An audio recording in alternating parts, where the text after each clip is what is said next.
communauté, nos groupes, notre mouvement ont la solidarité comme principe d'action et comme objectif. C'est elle qui inspirera tous nos débats. L'accueil est le premier acte posé par les communautés et par les structures de l'action sociale. Nous proclamons qu'il est inconditionnel. Ne serait-il pas plutôt non discriminatoire? En quoi l'accompagnement que nous pratiquons à Emmaüs est-il spécifique? Il nous faut interroger et confronter nos pratiques. C'est ça qui fera l'objet de la première conférence de demain matin.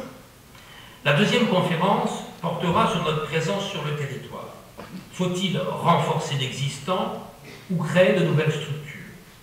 Les deux, pourrait-on dire, mais pour quelle cohérence et dans une diversité qui est importante de nos structures et de nos actions?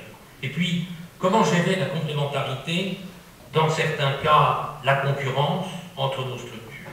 N'y a-t-il pas là la nécessité d'un plan de développement concerté et à quel niveau doit-il être défini?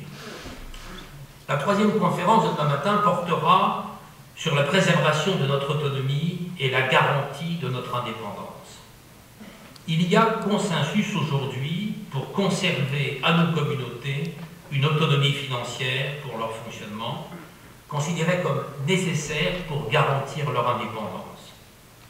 Nous savons en revanche que l'autonomie financière est impossible pour les structures qui n'ont aucune activité économique et qui sont totalement dédiées à l'accueil d'urgence et à l'hébergement des personnes à la rue.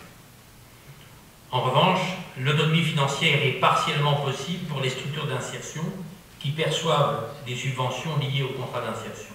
Alors, dépendre de fonds publics, recevoir des subventions privées, est-ce une entrave à la liberté d'action et à l'indépendance?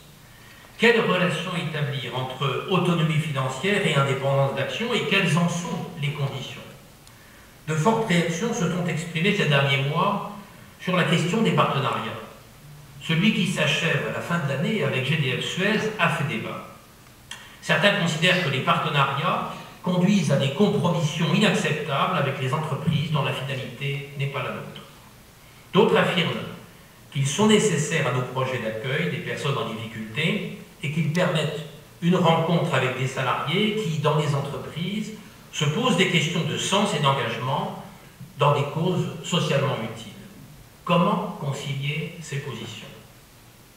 Les conférences du matin seront suivies d'ateliers qui travailleront sur les thématiques et produiront des contributions pour les motions d'orientation que nous adopterons après-demain. Alors attention, les ateliers sont soumis à l'inscription préalable, ce qui suppose que vous alliez dans les ateliers dans lesquels vous êtes inscrits.